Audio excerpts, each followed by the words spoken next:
आज मेरे जन्मदिन के उपलक्ष्य में आप सभी को मेरा हृदय की गहराई से बहुत बहुत धन्यवाद। मुझे खुशी इस बात की नहीं है कि आज मेरा जन्मदिन है, बल्कि खुशी इस बात की है कि आप लोगों ने जो प्यार दिया है, उस प्यार की वजह से आज हमारी YouTube family, Facebook family, Instagram family लगातार आगे बढ़ रही है और आशा करते हैं कि ये प्यार सदा बना रहे और हम आगे बढ़ते रहें। आज मैं अपने जन्मदिन के उपलक्ष्य में कुछ जिंदगी का किस्सा आपको बताना चाहता हूँ। थोड़ा वीडियो लंबा हो सकता है, लेकिन आप वीडियो के अंत तक बने रहना। तो शुरुआत करते हैं एक छोटी सी कहानी के साथ। एक किसान अपने खेत में जा रहा था। वह खेत में गया तो खेत में देखता है कि एक अंडा पड़ा हुआ है। वह उस अंडे को उठाता है तो देखता है कि वह अंडा बाज का था। वह किसान उस अंडे को अपने घर लाकर मुर्गी के अंडे में रख देता है और मुर्गी उस अंडे को, बाज के अंडे को उसी तरह पकाती है जैसे अपने अंडे को पका रही थी। धीरे धीरे वह अंडा पक जाता है। मुर्गी के अंडों में से तो मुर्गी के बच्चे निकलते हैं और बाज के अंडों में जो अंडा रहता है उसमें से बाज का बच्चा निकलता है। धीरे धीरे बाज का बच्चा बड़ा होता है और मुर्गी के बच्चे भी बड़े हो जाते हैं। वह बाज का बच्चा मुर्गी के बच्चों के साथ ही रहता है, उनके साथ ही खाता है, पीता है, उठता है। एक दिन क्या होता है कि मुर्गी के बच्चे और बाज का बच्चा बाहर जाते हैं घूमने के लिए। तब बाज का बच्चा आसमान में देखता है कि ये कौन सा पक्षी है जो इतने ऊंचाई तक उड़ रहा है। मुर्गी के बच्चों से पूछ रहा है। तब मुर्गी के बच्चे कहते हैं कि ये पक्षियों का राजा बाज है जो इतनी ऊंचाई पर उड़ रहा है। आज तक कोई पक्षी इसका मुकाबला नहीं कर पाया। तब बाज का बच्चा कहता है कि एक बार मैं ट्राई करके देखूं। तब मुर्गी के बच्चे कहते हैं कि क्यों फालतू की व्यर्थ की बातें करता है, तू सिर्फ मुर्गी का बच्चा है, मुर्गी के बच्चे की तरह ही रहे, जितना उड़ता है उतने में खुश रहे। बाज का बच्चा मुर्गी के बच्चों की बात नहीं सुनता है और वह उड़ान भरता है। कुछ ऊंचाई तक उड़ता है और फिर नीचे गिर जाता है। फिर वह बाज का बच्चा मुर्गी के बच्चों को कुछ नहीं कहता है, लेकिन मुर्गी के बच्चे हंसते हैं और बाज के बच्चे को कहते हैं कि मैंने तो पहले ही कहा था कि जितना उड़ता है उतने में खुश रहे। ये तो अच्छा हुआ कि तू बच गया, नहीं तो मर जाता। वह फिर घर आ जाते हैं। फिर एक दिन बाज का बच्चा अकेला रहता है।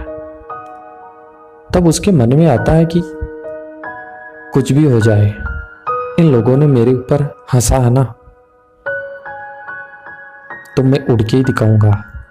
तो फिर बाज का बच्चा एक दिन और ट्राई करता है उड़ने के लिए और बहुत ऊंचाई तक जाता है, मतलब कुछ ऊंचाई तक जाता है, गिर जाता है। फिर दूसरी बार ट्राई करता है उड़ने के लिए, फिर उड़ान भरता है और अधिकतम हाइट पे ऊंचे उड़ने लग जाता है। ऐसे ही दोस्तों हमारी जिंदगी के साथ भी होता है। इस संसार में दो टाइप के इंसान रहते हैं। पहला वो रहते तो एक ही इंसान है, क्योंकि हर इंसान के यार, दोस्त, रिश्तेदार, भाई सब है, हर इंसान के रहते हैं। लेकिन कुछ ऐसे लोग हैं जो बाज की तरह ही होते हैं, लेकिन मुर्गी के बच्चों की तरह बात मान लेते हैं। वह सोचते हैं कि शायद ये मैं नहीं कर सकता, शायद मेरे जीवन में दुखी ही है, भगवान ने शायद मेरे जीवन में दुख ही लिखा है, मेरी किस्मत ही खराब है इसलिए मुझे दुख मिल रहा है।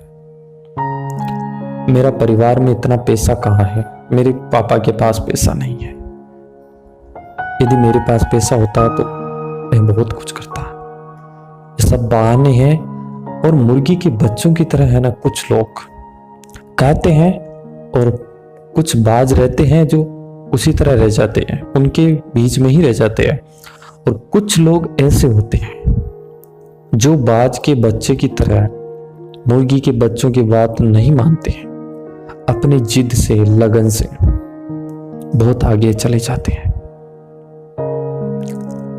दोस्तों, अंत में आपको मैं 2-3 बातें और बताना चाहता हूं कि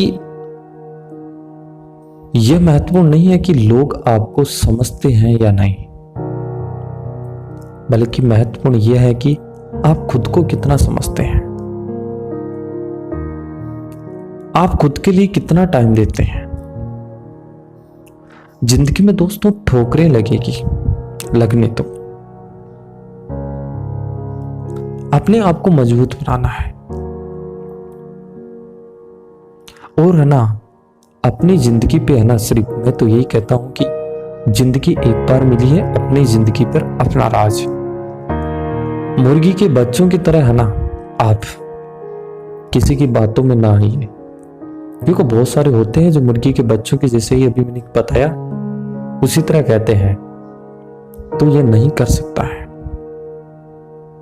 तो इसके काबिल नहीं है, जितना मिलता है उतने में ही खुश रहे। और ये कहावत तो आपने सुनी होगी कि जितनी चादर हो उतना ही पैर पसारो। लेकिन दोस्तों, मेरा मानना है, मैं आपको कह रहा हूं कि चादर को भी बड़ी कर लो, फिर आराम से पैर पसारो, क्या दिक्कत है? कॉम्प्रोमाइज क्यों करें? जिंदगी के साथ कॉम्प्रोमाइज नहीं करना चाहिए, नहीं अपने सपनों के साथ करना चाहिए। सॉरी दोस्तों, मैं क्या है बोलना चाहूं तो बहुत ज्यादा बोल सकता हूं। अब यही बात को खत्म करता हूं और मैं आपको 2-3 चीजें और